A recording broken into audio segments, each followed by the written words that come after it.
Amós é um dos profetas menores na Bíblia. Seu livro está aí, é um livro relativamente pequeno, são 9 capítulos. Você ainda não abriu e está vendo aí que tem alguém que possa lhe ajudar, por favor. Ou está sem Bíblia e alguém ao seu redor está com Bíblia, acho que a gente pode dividir assim. A gente vai ler o capítulo 1, dos versículos 1 até o capítulo 2, versículo 3. Hoje eu vou começar uma série de exposição no livro de Amós e hoje eu vou pregar no culto da tarde e da noite e vou fazer essa série em Amós de uma maneira diferente, na verdade são cultos diferentes ao longo do ano. Hoje eu vou pregar nesse da tarde, do capítulo 1 ao 2, 3. À noite eu vou pregar do 2, 4 ao 3, 15.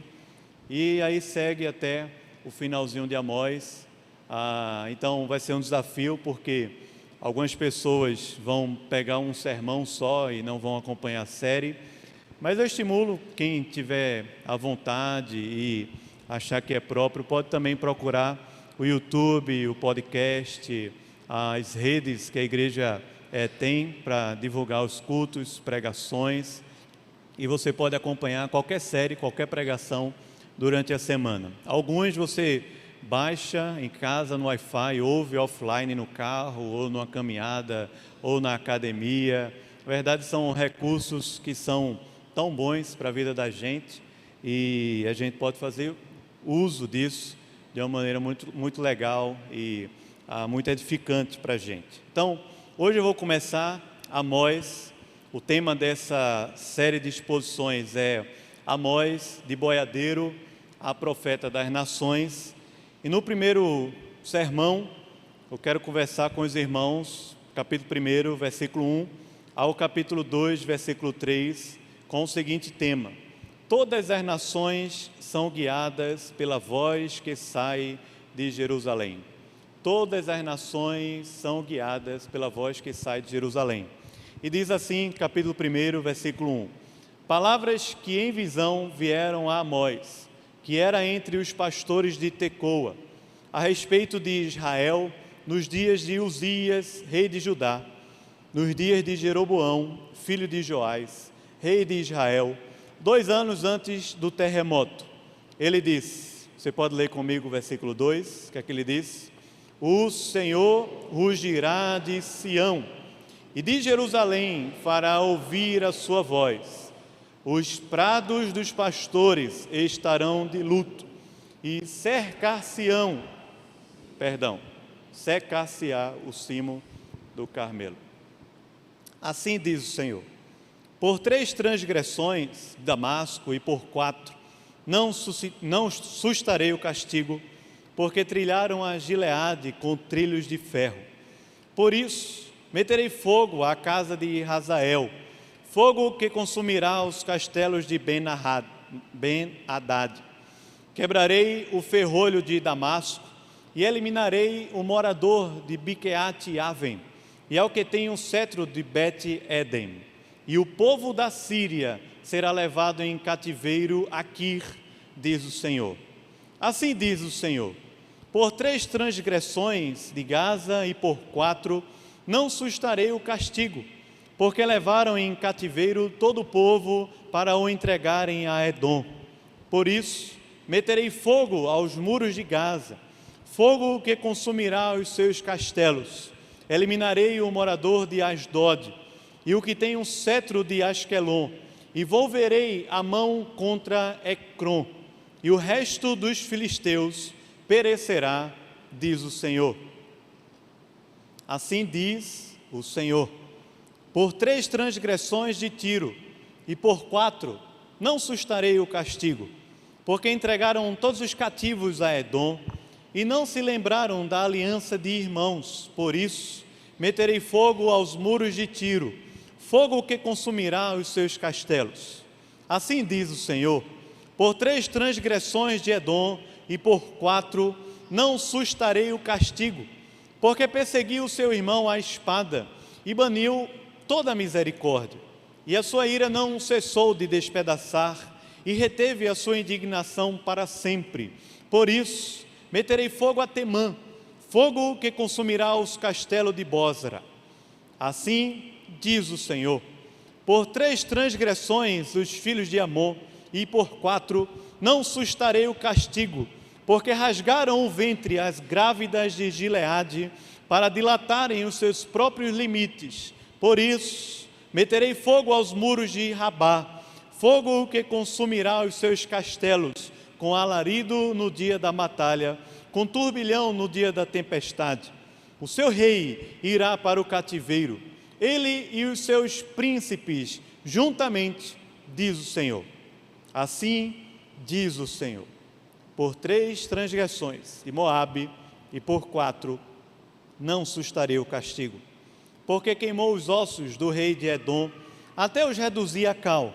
Por isso, meterei fogo a Moabe, fogo que consumirá os castelos de Queriote.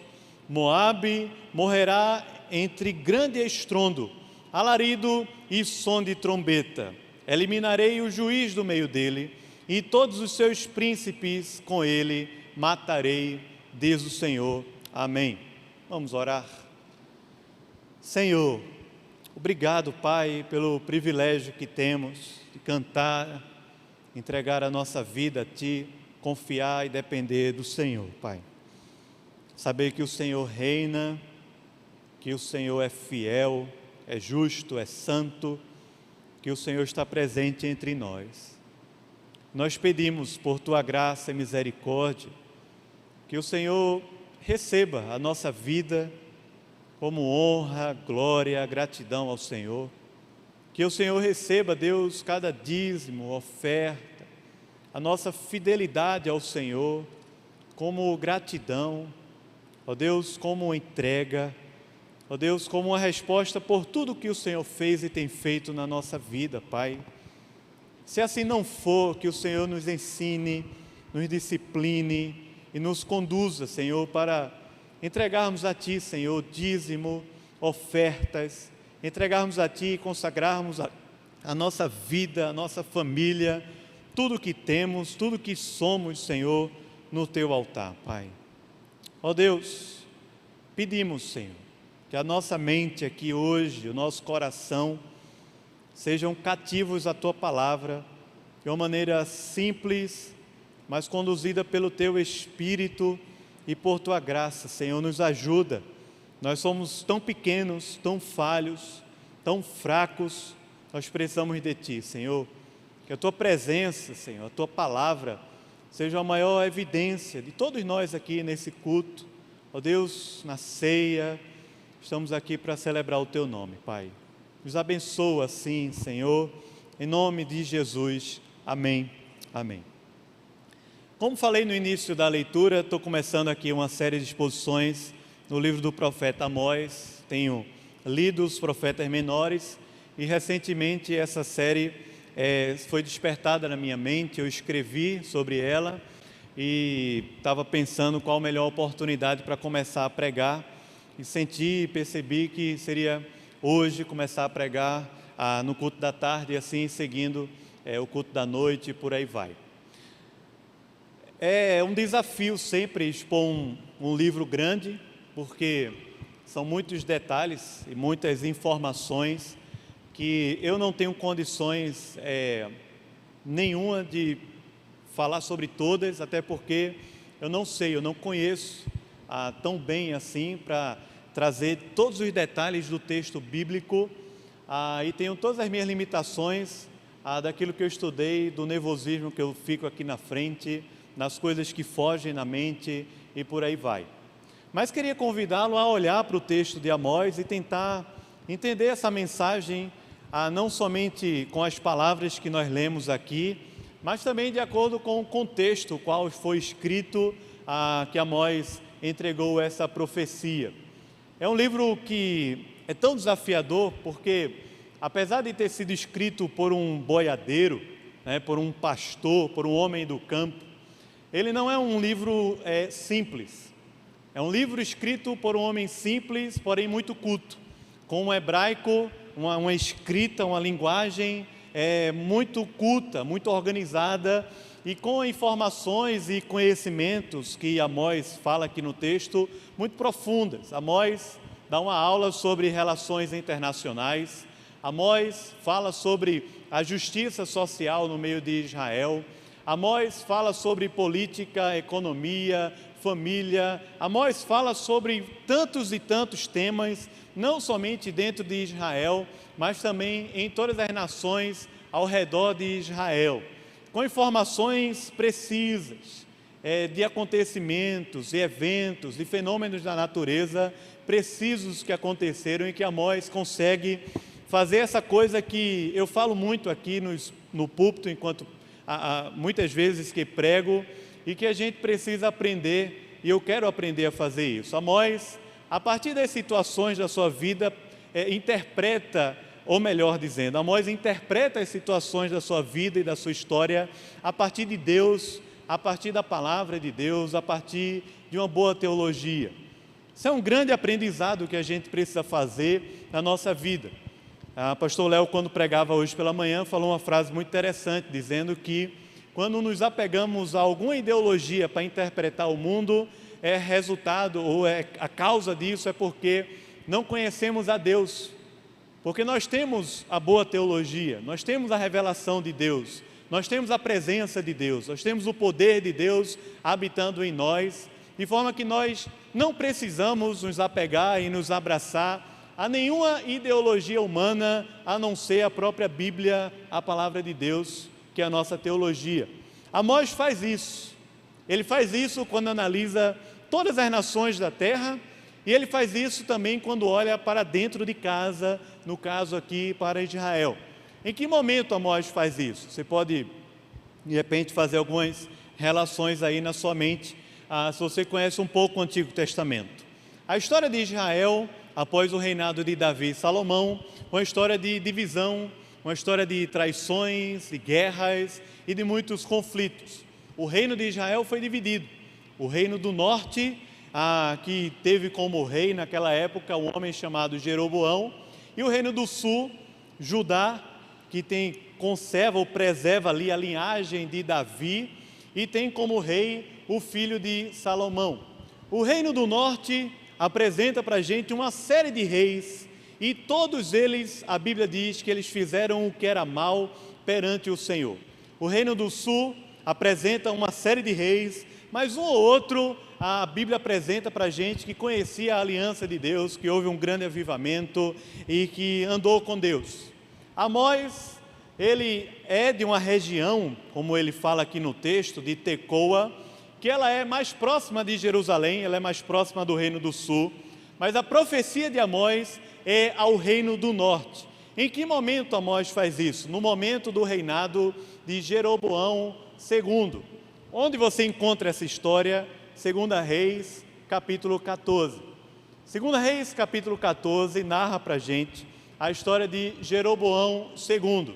Ele era rei de Israel, ele não conhecia Deus, ele tinha os seus altares, Israel não adorava o Senhor, na verdade o culto se misturou bastante, a prostituição e a idolatria tomaram conta ali das nações do norte. Jeroboão I fez ali um bezerro de ouro ao norte e ao sul para que o povo pudesse adorar, e era uma grande tragédia, uma grande tristeza dentro do povo de Deus, dentro de Israel.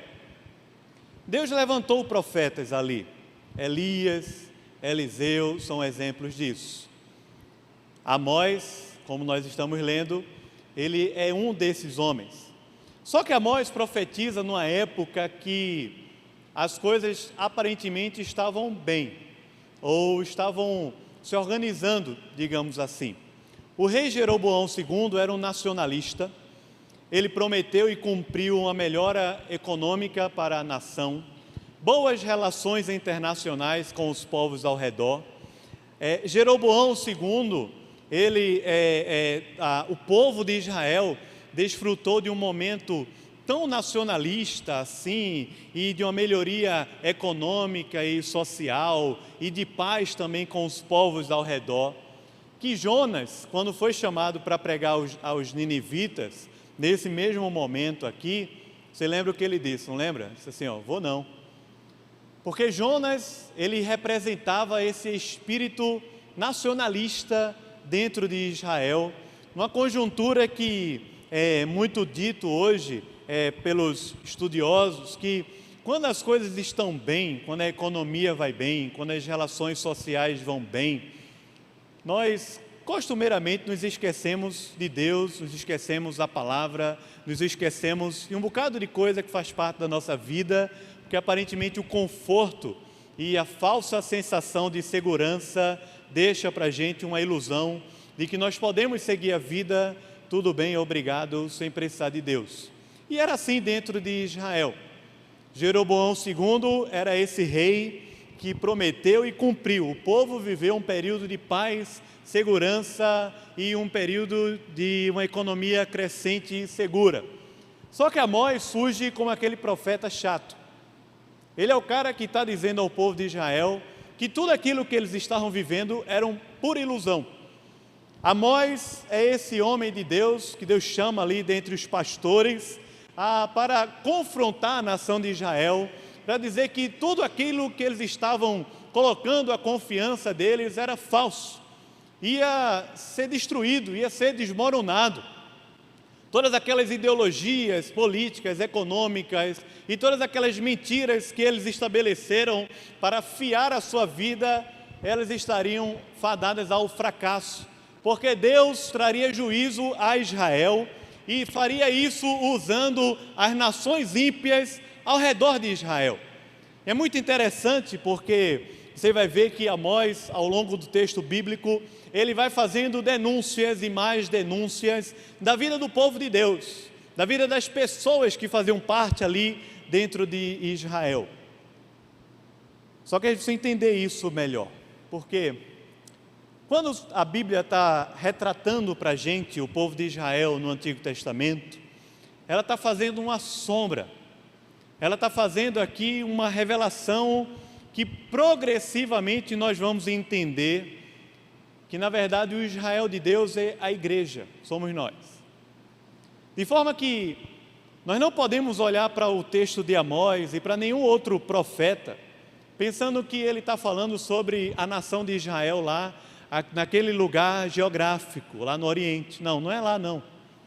Mas também ele não está falando exatamente sobre a política do Brasil, que vai se tornar uma nação evangélica conforme as profetadas da década passada disseram para a gente. Não está falando do Brasil, se for desse jeito ou daquele jeito, vai ser um país evangélico. Não está falando desse tipo de moral que muitas vezes é enganosa e sorrateira dentro da alma da gente. Quando a Bíblia está falando de Israel, ela está se referindo a nós que somos o povo de Deus, porque não há na terra uma nação santa, representante fiel de Deus, a não ser a igreja. Na verdade é assim que Pedro diz em 1 Pedro capítulo 2, versículo 9, diz que nós é que somos a nação santa. Não Israel, não o Brasil, não os Estados Unidos, ou qualquer outro país que possa se apresentar para a gente.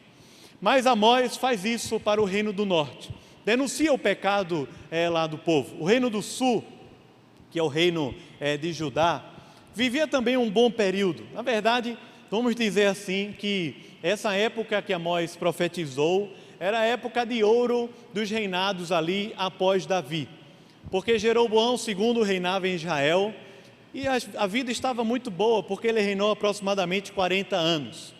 E no reino do sul reinava um cara chamado Uzias, que era inclusive parente do profeta Isaías, viveram na mesma época. Tanto que Isaías diz, no ano da morte do rei Uzias, eu vi o Senhor, em Isaías capítulo 6. Ou seja, houve um grande abalo na vida de Isaías e na nação de Judá, quando Uzias morreu, porque aquele momento histórico em que Jeroboão II reinou 40 anos no reino do norte, Uzias reinou um pouco mais de 40 anos no reino do sul, havia paz, havia prosperidade, havia uma segurança, havia um bom momento na história de Israel, com os outros povos ao redor, era um bom momento. Aí vem o profeta de Deus, Amós. O profeta de Deus, não é o pastor ou o missionário, assim como Israel não é um lugar geográfico lá no Oriente. O profeta de Deus em Cristo somos nós. Preguei aqui recentemente uma série sobre os ofícios de Cristo, exatamente isso que a gente aprende na palavra de Deus. Nós somos os reis e rainhas da terra, nós somos os profetas de Deus aqui na terra, e nós somos o sacerdócio real em Cristo. Então o profeta não é um homem ou outro, um representante, o profeta somos nós que pertencemos a Deus, fomos lavados no sangue de Jesus, fazemos parte da comunidade cristã. O profeta, ele não age na terra de acordo com as conjunturas sociais, políticas, educacionais, ideológicas, econômicas, não. O profeta não age na terra submisso aos acontecimentos, às estruturas internacionais, aos acordos internacionais, não. O profeta age na terra de acordo com a revelação de Deus, no poder de Deus e para a glória de Deus. O profeta não vive aqui na terra bem conforme a conjuntura social, econômica e política está favorável a mim ou favorável ao meu pensamento. Mas o profeta de Deus vive aqui na terra a partir de Deus, da voz de Deus, da revelação de Deus, da graça de Deus e do poder de Deus. É por isso que os profetas eram meio doidos assim da cabeça, porque quando as coisas estavam tudo muito bem, ele chegava e dizia: tá, não, você está pensando errado, não é dessa forma, não é assim, é desse outro jeito. E muitos desses profetas, inclusive, foram mortos, foram presos, foram desterrados lá de Israel, porque não eram bem-vindos, apanharam dentro do próprio Israel, porque não traziam uma mensagem que era agradável aos ouvidos daquela turma lá. Esse é Amós, o pastor, o homem simples do campo, mas com um conhecimento imenso sobre Deus e sobre as situações que estavam acontecendo ao redor de Israel. E dá aqui para a gente fazer uma boa contextualização. Talvez não tenha momento na história brasileira que nós vivemos de maior tensão, fruto da quantidade de informação e conhecimento que nós temos à nossa disposição nas redes sociais, no jornalismo. É claro que tem muita fake news, mas não há momento em que a gente estivesse ou já passou com tanta informação à nossa disposição sobre política, sobre economia, sobre educação, sobre igreja, sobre ética, sobre moral, do que o tempo que a gente vive hoje. Não há. E também, concomitante a isso, muita gente se aventura a falar, a escrever, a se posicionar, a dar o seu prognóstico num programa de jornalismo lá na Globo News, ou num site, ou numa rede social, ou até mesmo na sua própria rede, quando escreve a respeito de um tema da nossa terra, das nações ao nosso redor, das políticas que nos envolvem e por aí vai. E toda essa gama de informações gera em nós um bocado de sentimento. Há alguns pânico, temor, é o apocalipse. Pode ver que quando alguma coisa ruim acontece, a igreja evangélica brasileira começa a postar no Facebook versículo de Apocalipse. É um colapso, alguma coisa vai acontecer que vai destruir a igreja.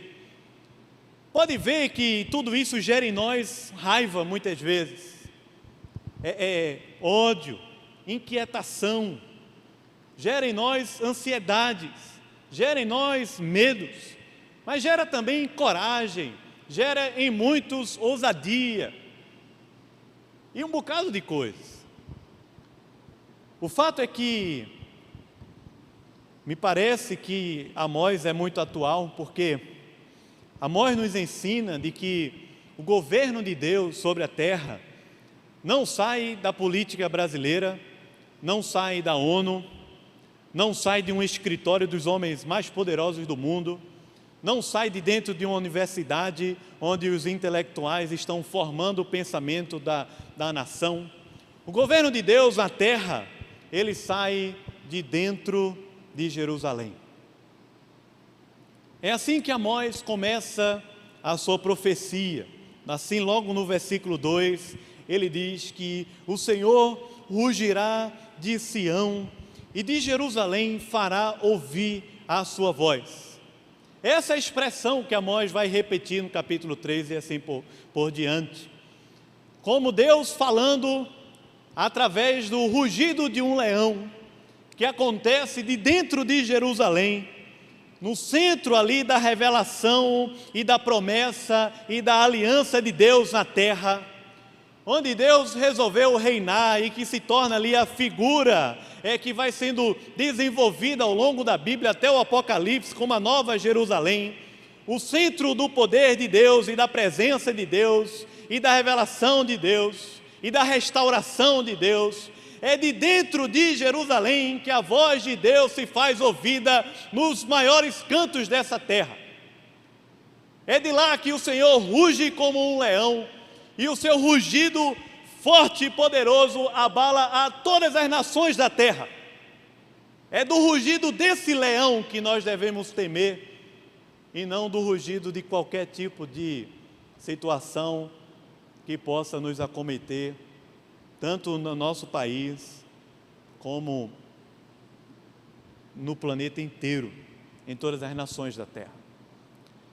Daí que o tom que Amós vai dar a essa melodia, a essa profecia, é de que as nações, os governos, as situações, há aquelas que são macro e aquelas que são micro, todas elas estão debaixo do rugido desse leão que faz ouvir a sua voz, não da televisão, nem da internet, mas de Jerusalém. E quando diz de Jerusalém, não está falando que é de um país ao certo, mas quando fala de Jerusalém, está dizendo que a voz de Deus se revela a todas as nações dessa terra, a partir do seu povo, a partir de mim e de você. Nós que somos a luz do mundo, nós que somos o sal da terra, nós que habitamos e vivemos na cidade, nos locais mais diferentes possíveis, nós que estamos vivendo a vida real, comum e cotidiana aqui da nossa terra. A voz de Deus se faz conhecida na terra através de nós, mas é a voz de Deus, é a revelação de Deus, é a história do governo de Deus, é a história de que Deus reina sobre todas as coisas e resolveu se revelar e habitar entre nós a partir de Jesus e a partir da sua salvação e da sua redenção. É assim que Amós começa a falar, porque não é Gileade, não é a Síria, melhor dizendo, não é os filisteus, a Filístia, não é a Assíria, não é a Babilônia, não é a Grécia, não é Roma, não é o Egito, não é Tiro, não é Sidom, não é Moabe, não é Amor, não é em nenhuma dessas nações, mas é dentro de Jerusalém. Posso dizer aos irmãos, não é na Câmara, não é na escola, não é nos poderes econômicos, não são os acordos, é dentro de Jerusalém, é a partir de Jerusalém. Por isso que o povo de Deus não é um povo que reage, o povo de Deus não é reagente, o povo de Deus é o povo que age, é o povo que avança, é o povo que canta e adora quando as coisas não estão bem ao nosso redor. O povo de Deus não é o povo que está ali dependente de um quadro ou de outro dentro das nações ao nosso redor, mas o povo de Deus é o povo que avança, que segue, que caminha, porque anda pela fé, porque a voz de Deus se faz conhecida na terra dentro de Jerusalém. É o povo que adora quando as coisas ao redor não estão bem. É o povo que sabe quem é, sabe de onde veio, sabe para onde vai, porque vive aqui na terra a partir da revelação de Deus e não a partir das conjunturas socioeconômicas do nosso país. É o povo de Deus que age e não que reage. E parece que nós estamos aprendendo a reagir, ou aprendendo a estar feliz em reagir. Mas Jesus se refere à igreja como sendo aquela que age, que avança, porque as portas do inferno não prevalecerão contra a igreja de Jesus. É isso que Amós está falando aqui. Não é fechando as portas do templo, não é boicotando um canal de televisão, ou a internet, ou seja lá o que for. Não é boicotando a escola, ou a política, ou a economia, ou seja lá o que for. Não é, mas é agindo, é vivendo, é caminhando, é andando, é cantando, é seguindo na vida pela voz que sai de Jerusalém, que é a voz de Deus, e que se faz conhecida em toda a terra, através de nós, a igreja de Jesus. Você diz, é estranho isso, mas veja que Deus começa a falar para todas as nações da terra, todas, pelo menos as conhecidas daquela época, as que faziam parte da história de Israel. Deus vai falando assim para cada uma Deus traz uma mensagem através de Amós. E o que é interessante desses oráculos de Deus para as nações, é que o crivo do juízo de Deus sobre elas, não é a palavra no sentido da Bíblia, dos ensinamentos, o que Deus quer para nós e da santidade de Deus e tudo mais. Mas o crivo das expressões e juízo de Deus sobre as nações é a respeito dos relacionamentos sociais, políticos, das guerras, das truculências que essas nações cometeram, dentro da lei de Deus que está posta na consciência de todos os seres humanos. E aqui eu aprendo uma coisa legal ao meu coração e que pode me guardar bastante hoje. É que muitas vezes nós queremos cobrar atitudes daqueles que são ímpios, como se eles conhecessem a Bíblia, como se eles conhecessem a Deus, como se eles fizessem parte da aliança de Deus. E o oráculo de Deus para eles é bem diferente do oráculo de Deus para Judá. Se você vier no culto da noite, você vai ver isso, que quando Deus fala com o povo de Deus, Ele diz, vocês se desviaram de mim, vocês desobedeceram os meus estatutos, vocês estão perdidos. Mas quando Deus fala com os ímpios, Deus está falando que vai pesar a sua mão sobre ele, Deus está dizendo que vai haver um grande juízo na terra, mas é a partir das situações dessa lei de Deus que é posta na consciência de todos. Por isso, olha bem o texto aí, porque ele vai dizendo mais ou menos o seguinte: primeiro oráculo é para Damasco. Ele diz assim, veja que a estrutura é a mesma para todos. Versículo 3, capítulo 1 de Amós, ele diz, assim diz o Senhor, primeiro elemento do oráculo, Deus é quem fala, Ele é o Senhor, Ele que reina, Ele que tem um governo nas suas mãos. Ele diz para todos, por 3 transgressões de Damasco e por 4 não susterei o castigo. Você vai ver que isso vai se repetindo para todos os oráculos que ele vai falando, por 3 e por 4. Podia pensar aqui o que significa isso, mas para simplificar, é um ditado. O que ele está dizendo é que passou do limite. As suas transgressões passaram do limite. Um ditado que Deus está usando para trazer um oráculo, uma revelação. E ele diz assim para para Damasco. Porque trilharam a Gileade com trilhos de ferro. Veja, tamanha truculência de Damasco. da Síria dentro de Gileade. Ele está falando aqui de uma estrutura de madeira que debaixo dela é colocada como que dentes de ferro. E essa estrutura de madeira com os dentes de ferro embaixo dela eram usadas para esmagar. O que está dizendo é que vocês passaram por Gileade esmagando tudo. Com trilhos de ferro passaram por Gileade. E ele diz assim: por causa disso eu meterei fogo, não susterei o castigo, mas trarei juízo. Juízo à casa de Azael. Azael foi um dos reis lá em Judá, na Síria, e você vai ver isso um pouco na história de Elias e Eliseu. E ele diz: fogo que consumirá os castelos de Ben-Hadad, que era uma expressão tipo faraó do Egito, para se referir aos reis da Síria, Ben-Hadad I, segundo, terceiro e por aí vai. Ele diz: vou destruí-los. Toda essa truculência que vocês usaram dentro do meu arraial ou dentro do povo de Deus não ficará impune. Ele fala mais nesse oráculo, ele diz assim: quebrarei o ferrolho de Damasco, ou seja, aquilo que você mais põe a sua confiança, e eliminarei o morador de Biqueate-Aven, ao que tem o cetro de Bet-Eden, e esse povo será cativo e destruído. Primeiro oráculo para a Síria.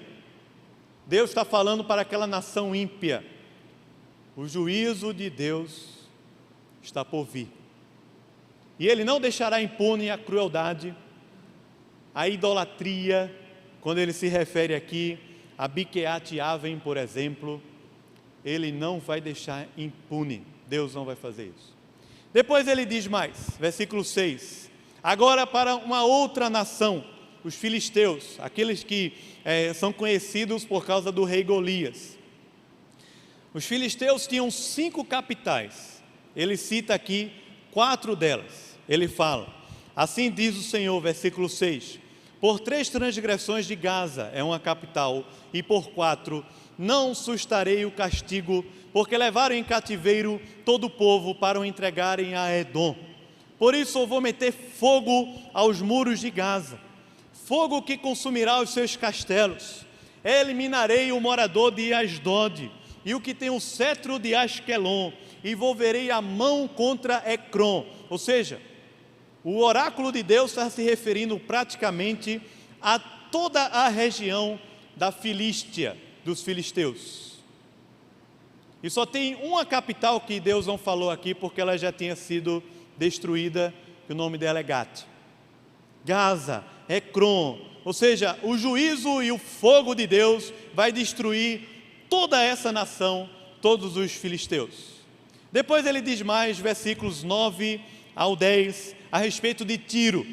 Tiro era uma cidade, um país, que tinha muitas alianças com o povo de Israel. Na época lá do reinado de Salomão, por exemplo, o rei Hirão de Tiro foi lá visitar Salomão, levou presentes para ele. Quando o filho de Onri, Acabe, estava ficando grandinho, o rei de Tiro foi lá e deu a ele uma esposa, uma princesa de Tiro chamada Jezabel, uma bênção que é conhecida na Bíblia assim, como uma grande destruição. Mas havia uma relação entre Israel e Tiro de bons amigos. Daí o oráculo de Deus para Tiro é o seguinte: ele diz assim aos sidônios, Tiro e Sidom, por 3 transgressões de Tiro e por 4 não sustarei o castigo, porque entregaram todos os cativos a Edom e não se lembraram da aliança de irmãos, ou seja, vocês foram traidores. E eu vou lembrar dessa traição que vocês fizeram contra nós. Nos entregaram, traíram aos próprios irmãos, como eles consideravam esse tipo de relação entre uma nação e outra. Por isso, meterei fogo aos muros de Tiro, fogo que consumirá todas as suas fortalezas, todos os seus castelos. Versículo 11, ele fala de uma outra nação, a nação de Edom. Os edomitas eram, poderia-se dizer que eles eram irmãos ali também, ou tinham uma relação entre irmãos, porque Edom era descendente de Esaú, o irmão de Jacó. de quem vem Israel. Mas sobre Edom, mais uma vez o juízo de Deus repete a mesma estrutura. Mas para Edom o Senhor diz assim: perseguiu o seu irmão à espada, e não tiveram misericórdia. A sua ira não cessou de despedaçar, e reteve a sua indignação para sempre. Por isso meterei fogo a Temã, e virei com juízo sobre Edom. Depois ele fala para mais duas outras nações, Amon e Moabe. Essas duas nações, elas nasceram dentro de uma relação pecaminosa de Ló com as suas duas filhas. As filhas de Ló deram origem a essas duas nações, Amon e Moabe, e elas foram inimigas do povo de Israel anos e anos, entre guerras e mais guerras contra o povo de Israel. Aos amonitas, ele diz assim, uma expressão muito forte, ele diz: vocês não perdoaram nem as grávidas. A referência que ele fala aqui é de que os amonitas, quando chegavam para tomar e despedaçar a nação, eles rasgavam a barriga das mulheres grávidas e consagravam aquele bebê aos deuses, como se assim pudesse conseguir o favor dos deuses. Veja que coisa tão truculenta. Isso é tão grave. A gente discute tanto sobre o aborto, a gente está falando de coisas e práticas tão antigas, e a mão de Deus continua sendo pesada e continua controlando e governando, quando ele diz para Amon o seguinte: vocês também vão passar pelo juízo, o fogo, por causa dessa truculência. Vocês não perdoam nem mulheres grávidas, antes rasgam os ventres delas e consagram os seus fetos, os filhos, para que possam assim alargar a fronteira, conseguir o favor dos deuses e se tornarem grandes sobre a terra. Estão usando a injustiça, a deslealdade, o sangue, a morte para crescerem aqui na terra. Deus vai pesar a sua mão e destruir os castelos e os reinos, e o rei irá para o cativeiro, diz o Senhor. E na última profecia para Moabe, ele diz assim: vocês não perdoaram nem os reis da terra, porque havia nas nações de antigamente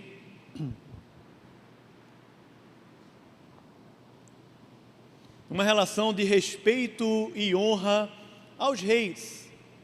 Alguns reis não eram mortos nas batalhas, era preservada a vida dele, ou quando mortos, eram dados a eles um funeral de honra, por causa da sua função.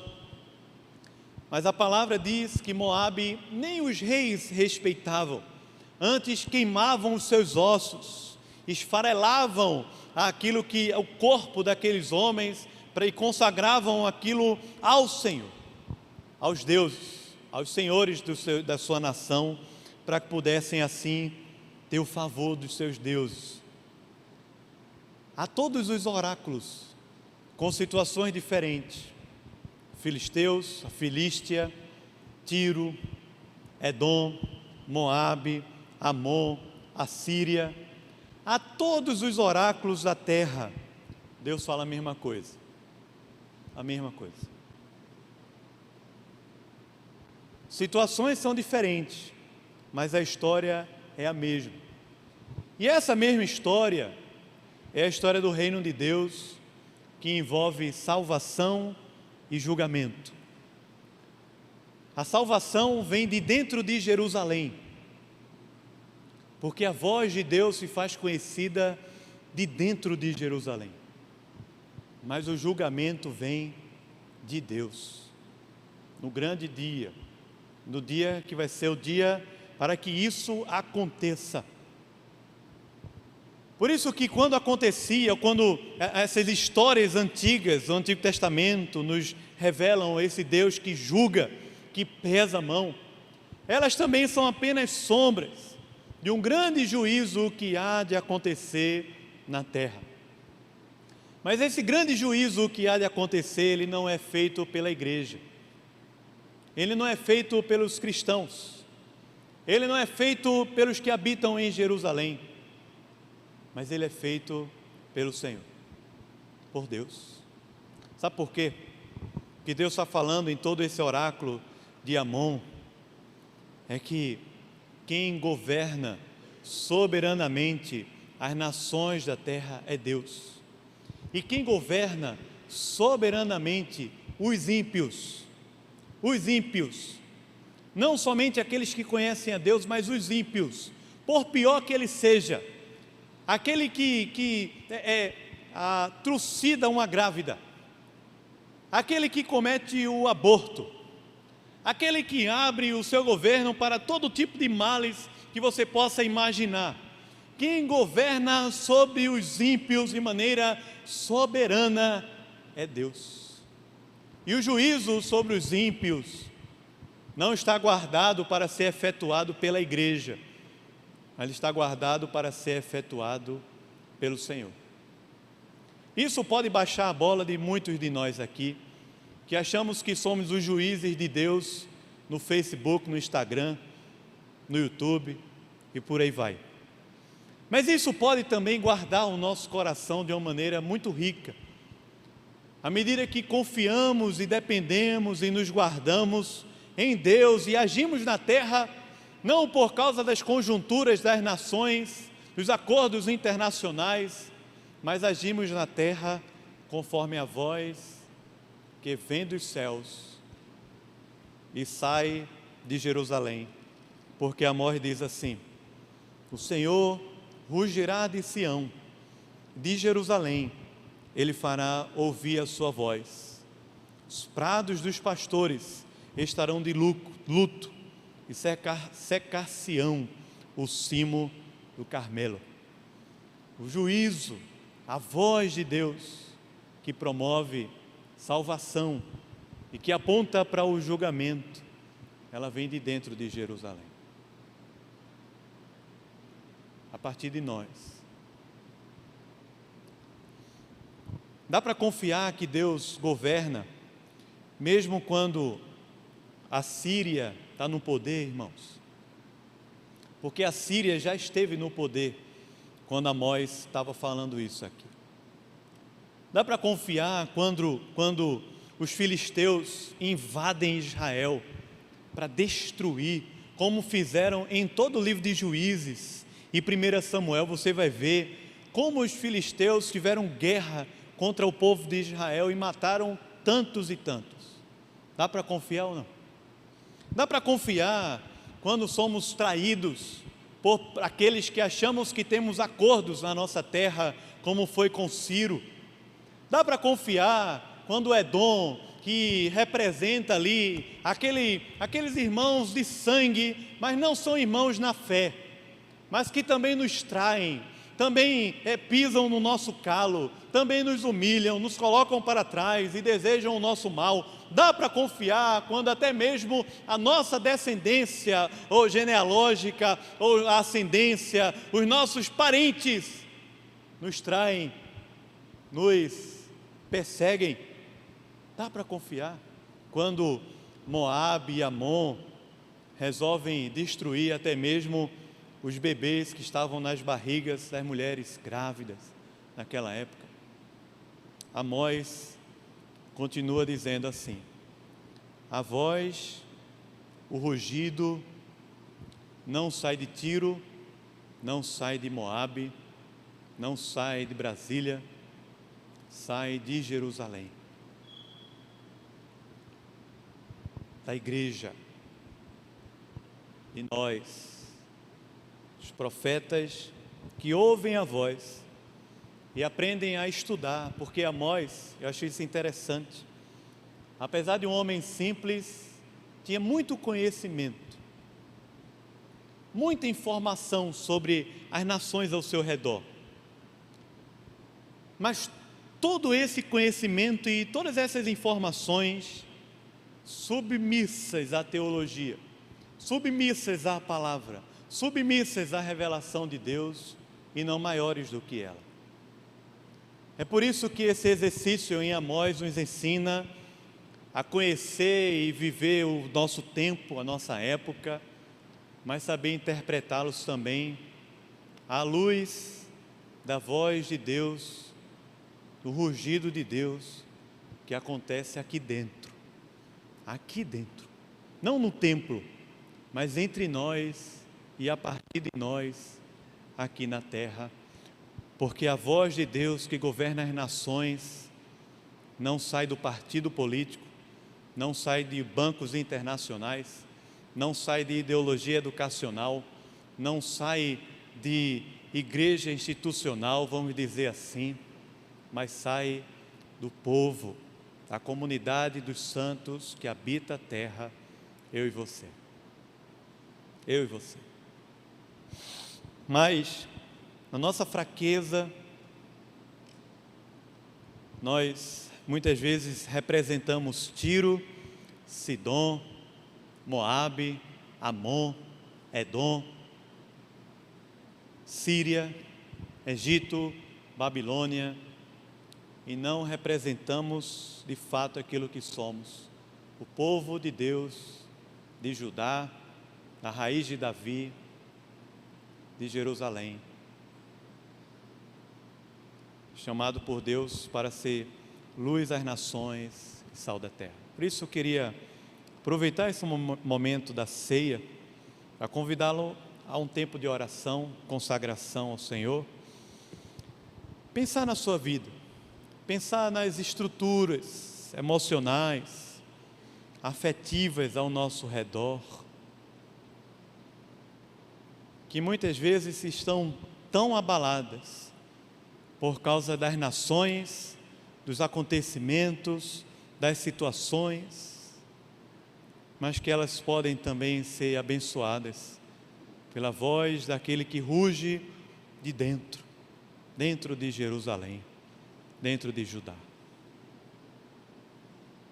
E ao invés de confiarmos em carros e cavalos, podemos confiar em o nome do Senhor, Deus que nos dá a vitória, Deus que habita conosco, que nos guarda, em quem nós confiamos, de quem nós dependemos, podemos nos entregar a Ele. Quem sabe até para abrir mão da nossa própria vida, das cosmovisões equivocadas que aprendemos e muitas vezes abraçamos a moral, a ética como se fossem o Evangelho, mas não são. Abraçamos uma ideologia política como se fosse o Evangelho, mas não é. Abraçamos uma visão de alguém na televisão como se fosse a representação de Deus, mas não é. Abraçamos até mesmo a liderança evangélica como se fosse o próprio Messias, mas não é. Mas podemos abraçar e beijar ao Filho, cear com Ele, nos consagrando e nos entregando a Ele na sua presença. Ó Senhor, nós estamos aqui, Pai, como Teu povo, como a nação santa na terra, o povo de propriedade exclusiva do Senhor, pedindo a Ti, Senhor, tenha misericórdia de nós, porque somos o Teu povo, mas habitamos aqui em meio a ímpios, como Israel lá antigamente, em meio a ímpios, que não são as nações ao nosso redor apenas, mas são os nossos vizinhos, os nossos amigos, muitas vezes os nossos familiares, e infelizmente, às vezes até aqueles que estão dentro da igreja. E nós pedimos a Ti, Senhor, tenha misericórdia de nós, para que a nossa mente e o nosso coração sejam inundados mais e mais pelo Teu Espírito e pela Tua Palavra, para que a gente possa agir e não reagir, para que a gente possa adorar e não murmurar, para que a gente possa caminhar e não ficar estático, imobilizado e apático, como se a vida estivesse se desmoronando por causa das situações ao nosso redor, por causa talvez de uma doença, de um desemprego, de uma queda, de um pecado de estimação que tenazmente nos assedia. Senhor, nós Te pedimos, Pai, queremos desembaraçar e Te pedimos, fortalece-nos para que, desembaraçando de todo o peso, e de todo o pecado, Senhor, possamos correr com perseverança a carreira, olhando firmemente para o Senhor e ouvindo a Tua voz, a voz do leão, a voz desse que ruge de dentro de Jerusalém, para sermos o Teu povo, a Tua voz aqui na terra. Ó Senhor, é o Senhor quem nos guarda, nos abençoa, nós precisamos de Ti, em nome de Jesus, amém e amém.